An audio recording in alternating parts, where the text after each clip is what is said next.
నాకైతే బాగా సర్ది జ్వరం వచ్చింది. ఇక ఏం తినాలో అర్థమైతే లేదు. గిట్లా చారు చేసుకుంటున్న టేస్ట్ వస్తుంది నోరుకు అని చెప్పి టమాటా మిరియాల చారు చేసుకున్న. దీనికి టమాటాలను మంచిగా ఉడికించి పక్కకు పెట్టుకున్నాక ఇక రోట్లో ఎల్లిగడ్డలు జీలకర్ర మిరియాలు వేసి మంచిగా దంచుకోవాలా. పేస్ట్ లాగా కచ్చపక్క దంచుకొని పేస్ట్ చేసుకోవాలా. పేస్ట్ చేసుకున్నప్పుడు ఇక అది చారు అంతా మరుగుతుంటుంది కదా టమాటా చారు. అసలు ఈ టమాటా చారు తింటే బోలకైనా కూడా అసలు ఎంత జ్వరం వచ్చినా కూడా కొంచెం నోటికి రుచి అన్న టేస్ట్ అన్న వస్తుంది.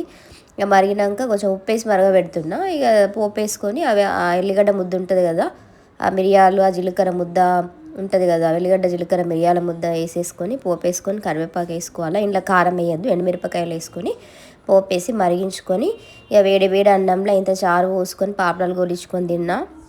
కొంచెం నోరుకు టేస్ట్ వచ్చింది.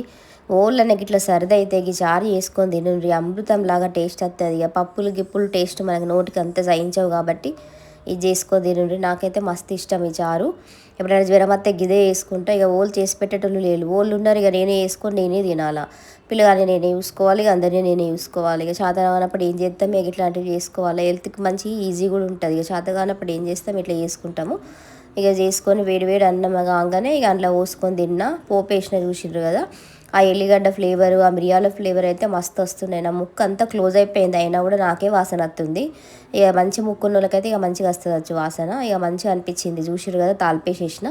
కొంచెం తాలిపేసినాక ఒక 2-3 పొంగులు వచ్చేదాకా చూసి ఇక దించేయాలా.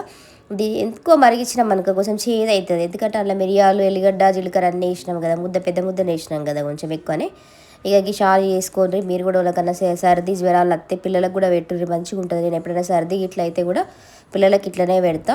కొంచెం మంచుకి ఇక వట్టి చారు ఉన్నది కదా అని అంత పాపడం గోలించుకున్నా. అక్కడ చారు కూడా కొంచెం మరుగుతుంది చూసిర్రు కదా పక్కకి. గోలించుకొని ఇక వేడన్నంలో పోసుకొని తింటే ఇక అసలు ఇక నా ముక్కులు రెండు ఇట్లా క్లోజ్ అయిపోయినుండే. నాకు సైనస్ ప్రాబ్లం ఉన్నది. ఈ చారు తినంగానే మిరియాల ఘాటు కలిగి 2 ముక్కులు ఓపెన్ అయ్యి బడబడబడ కారుడు స్టార్ట్ అయినాయి. అసలు ఎంత ఎఫెక్ట్ ఉంటుంది కదా. ఏ హోటల్ వనికి రాదు. మనమే ఇంట్లో మిరియాల చారు చేసుకోరు. ఇట్లా హోటల్లో ఏం బాగుంటుంది, అట్లా చింతపండు కూడా పడేస్తారు, ఏం మంచిగా ఉంటుంది. ఇట్లా చింతపండు కూడా వేయలేను, ఓన్లీ 3-4 టమాటాలు ఉడకబెట్టేసిన, మంచిగా గట్టిగా కలిపిన పిసికేసిన.